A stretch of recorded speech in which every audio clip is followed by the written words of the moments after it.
Doria, à l'affiche d'une des comédies les plus zinzin de l'histoire du cinéma français. Ça s'appelle Yves. C'est réalisé par Benoît Forgeard avec William Ligby et Philippe Catherine. C'est en salle le 26 juin avec la merveilleuse Doria Tillier. Avant d'en parler, on regarde la bande-annonce parce que vraiment là, on va pénétrer dans un monde assez fou. Vous allez adorer Yves. Yves a une hygiène de vie irréprochable. Yves est un artiste. Yves est drôle. Pourquoi m'avoir dit que vous étiez policier au téléphone? Je suis musicien, je fais du rap.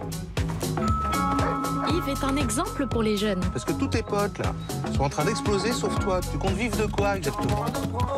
Yves a toujours le bon mot Je t'aime. au bon moment. Yves fascine les filles. Yves a gagné l'Eurovision. Yves a triomphé à Cannes.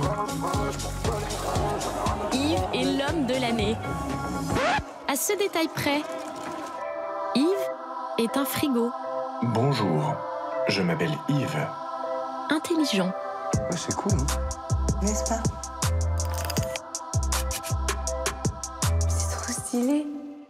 Pour pitcher ce film avec Doria Tillier, la personne qui peut le faire a des super pouvoirs. Pitcheuse hors norme, Pauline Baduel. C'est moi-même, enchantée. Le film raconte une relation entre un être humain et un objet. Donc d'un côté, nous avons Yves, ce robot intelligent qui est chargé en fait d'organiser la vie de son propriétaire. Et de l'autre, on a Jérém. Alors c'est un mec un peu immature qui rêve de devenir rappeur, mais quand même une grosse flemme de composer la musique. Il vit chez sa grand-mère, il mange des bananes avec des gâteaux secs dans du lait fermenté. Donc il a plutôt une vie d'adolescent jusqu'à ce que So débarque dans sa vie. So, c'est vous, Doria, vous êtes chargée de mesurer un peu les performances du robot et puis de voir s'il satisfait son propriétaire, parce que le but à terme quand même du frigo, c'est d'apporter santé, bonheur, prospérité à Yves. Tous les deux ne vont pas tomber amoureux l'un de l'autre. On n'est pas dans Her de Spike Jonze, et d'ailleurs la voix de Yves n'est pas aussi sexy que celle de Scarlett Johansson, mais ils ont une relation très particulière, c'est-à-dire que le robot va fouiller dans les mails de Jérém, il va jouer le rôle d'entremetteur, il va organiser des soirées sans le prévenir, ils se disputent, ils se réconcilient, il y a une compète aussi pour une femme. Et au fil du film, même si c'est complètement absurde, on trouve ça un peu mélancolique parce qu'on se dit, Jérém, c'est le jeune qui a plein d'espoir, mais finalement, il n'y arrive pas. Et de l'autre, on a un robot qui, en une nuit, fabrique un tube génial, il fait de lui une star sur YouTube. Donc, je ne vais pas vous dire qui gagne à la fin entre la machine et l'homme, mais j'ai une question pour vous, Doria. Est-ce que vous pensez qu'un jour, on tombera amoureux d'une intelligence artificielle? Pour de vrai? J'ai du mal à penser qu'on arrivera à pousser l'intelligence artificielle aussi loin. Moi, je suis peut-être trop naïve. Mais en revanche, si ça arrivait, si on arrivait à développer des robots aussi performants, moi, je suis quelqu'un qui pourrait en tomber amoureuse. Tu as dit quelque chose aussi de Doria. Moi, je t'ai vu au Grand Journal, être capable d'incarner des personnages dans des situations ultra absurdes.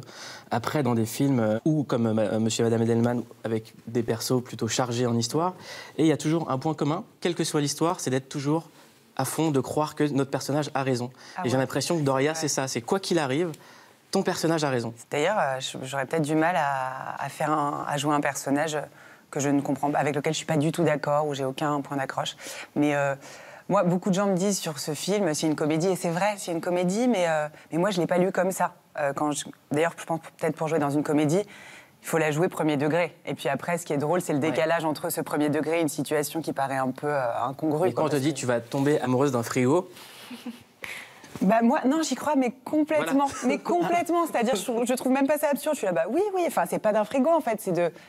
Ça, justement, c'est la vision du spectateur. Mais moi, je tombe amoureuse de l'intelligence artificielle. Moi, j'ai l'impression qu'il y a une âme enfermée dans ce frigo et que c'est l'homme de ma vie qui est enfermé dans un objet.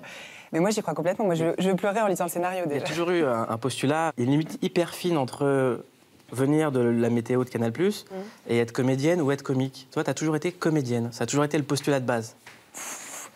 En fait, je sais pas ce que ça veut dire. Moi, franchement, j'ai pas de... Si on me disait, t'es comique, alors moi, ça me dérange pas. Hein. En fait, j'ai remarqué il y a pas longtemps que toutes les personnes qui m'avaient donné envie de faire ce métier, c'était des gens qu'on pourrait qualifier de comiques. Par exemple, Robin Williams, c'est une des personnes qui m'a donné envie de faire ce métier, mais à la base, c'est un mec qui fait du stand-up.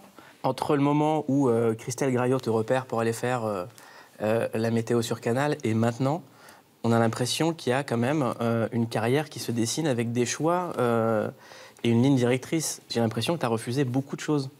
Une ligne directrice, je sais pas. Enfin, il doit y en avoir une, mais c'est des trucs inconscients, ça peut-être. Mais des choix, oui, c'est sûr. Enfin, tu vois, tu lis un scénario, tu as besoin de croire en l'histoire, tu as besoin de te dire « Ah, ce film, il m'intéresse » pour y participer, quoi. En tout cas, moi, je suis obligée. Pour moi, c'est même pas des choix, c'est des choix qui s'imposent à moi, parce que soit je suis dans le truc, j'ai envie d'y aller, soit non. Doria, tu sais chanter?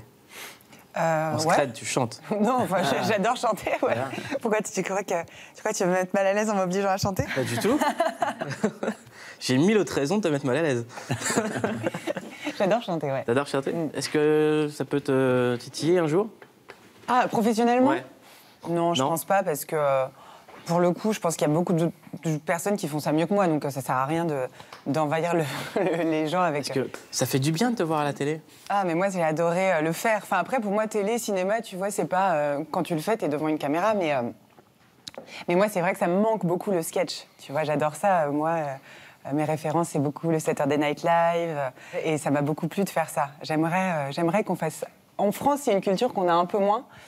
Donc c'est pas facile d'expliquer aux gens déjà le concept. C'est un humour peut-être moins commun ici, donc c'est un peu compliqué à faire, mais j'aimerais bien le faire. L'année prochaine, si de temps en temps tu veux passer ici, tu connais l'adresse, Okay. On t'envoie une voiture, j'ai un copain qui a le permis. Ah, mais tu sais que je l'ai, moi, depuis 2 ans maintenant. Ouais, voilà. Donc je pourrais venir, c'est bon.